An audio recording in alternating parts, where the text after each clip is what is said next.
شروع اللہ کے نام سے جو بڑا مہربان نہایت رحم والا ہے۔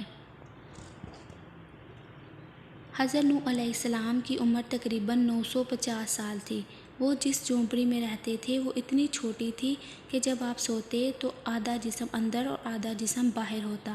جب حضرت عزرائیل علیہ السلام روح قبض کرنے آئے تو پوچھا، آپ نے اتنے سال اس جھونپڑی میں گزار دیے، آپ چاہتے تو اچھا گھر بنا سکتے تھے۔ حضرت نوح علیہ السلام نے جواب دیا، میں نے تمہارے انتظار میں اتنا عرصہ گزار دیا۔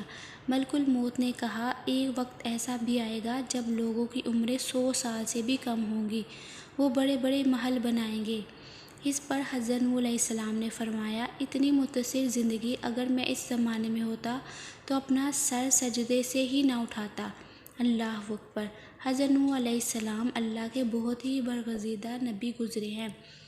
آپ کی عمر بہت لمبی تھی۔ آپ تقریباً 950 سال تک اپنی قوم کو دین حق کا پیغام سناتے رہے، مگر اس کے باوجود وہ غافل اور نافرمان قوم آپ کی نبوت پر ایمان نہ لائی، بلکہ آپ کو طرح طرح کی اذیتیں دے کر شیطانی کردار ادا کرتی رہی۔ کئی بار ایسا بھی ہوا اس ظالم قوم نے اللہ کے اس مقدس نبی کو اس قدر اذیتیں پہنچائیں کہ آپ کو بے ہوش کر دیا اور آپ کو مردہ خیال کر کے کپڑوں میں لپیٹ کر مکان میں ڈال دیا، مگر اس کے باوجود آپ ان کے حق میں دعا فرماتے، اللہ تعالیٰ کے غضب سے بچانے کے لیے آپ فرماتے، ان کے لیے دعائے خیر کرتے۔ آپ فرماتے، اے میرے رب، تو میری قوم کو معاف فرما دے اور ان کو ہدایت عطا فرما۔ جب اس قوم کی نافرمانیاں حد سے تجاوز کر گئیں تو اللہ تعالیٰ نے حضرت نوح علیہ السلام پر وحی نازل فرمائی اور حکم ارشاد فرمایا، اے نوح، اب تک جو لوگ مومن ہو چکے ہیں ان کے سوا دوسرے لوگ تم پر ایمان ہرگز نہیں لائیں گے، لہٰذا آپ ایک کشتی تیار کریں۔ حکم الہی سنتے ہی آپ کشتی تیار کرنے لگے جو 80 گز لمبی، 50 گز چوڑی تھی۔ 100 سال تک کی مسلسل جدوجہد کے بعد لکڑی کی یہ تریخی کشتی تیار ہو گئی۔ جب آپ کشتی بنانے میں مصروف تھے تو آپ کی نافرمان قوم آپ کا مذاق اڑاتی۔ کوئی کہتا، اے نوح تم بڑی کب سے بن گئے؟ کوئی یہ کہتا، اے نوح، اس زمین پر کیا تم کشتی چلاؤ گے؟ کیا تمہاری عقل ماری گئی ہے؟ نعوذ باللہ۔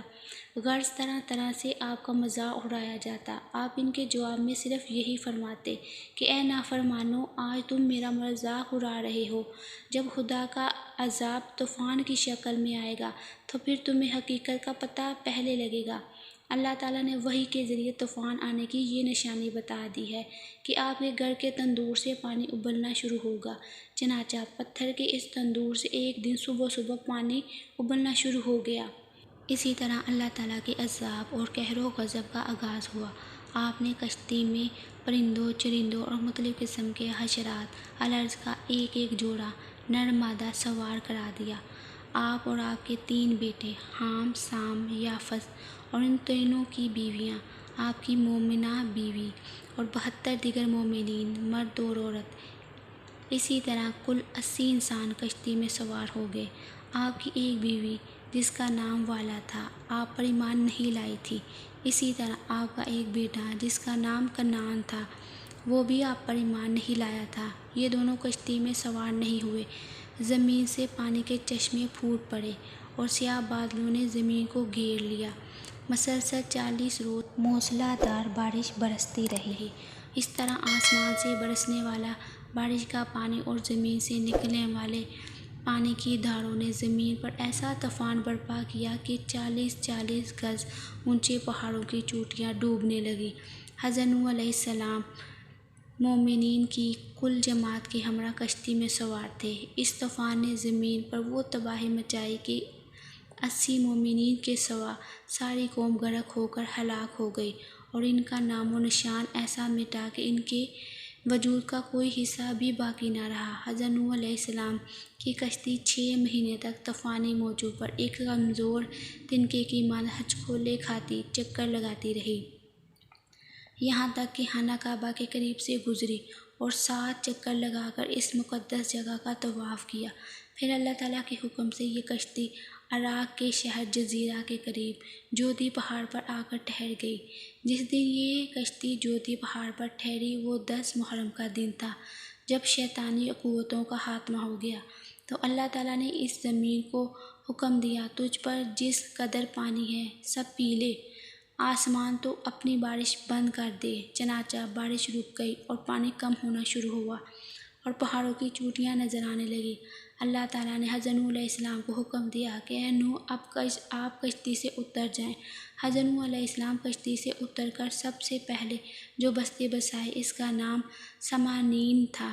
عربی زبان میں سمانین کے معنی 80 ہوتے ہیں۔ چونکہ کشتی میں 80 افراد تھے، اس لیے اس کا نام سمانین رکھا۔ آپ کی نسل میں بے پناہ برکت ہوئی کہ آپ کی اولاد تمام روئے زمین پر پھیل کر آباد ہو گئی۔ اسی لیے حضرت نوح علیہ السلام کا لقب آدم ثانی بھی ہے۔ اس طریق ساز واقعہ کو قرآن مجید میں سورہ ہود کے 4 رکوع میں بیان کیا گیا ہے۔ مزید اس طرح کی اچھی ویڈیوز دیکھنے کے لیے ہمارے چینل کو سبسکرائب کریں، ویڈیو کو شیئر اور لائک ضرور کریں اور ساتھ میں اپنی رائے کا اظہار کریں کمنٹس کے ذریعے۔ اللہ تعالیٰ آپ کو سلامت رکھے، آمین۔ جزاک اللہ۔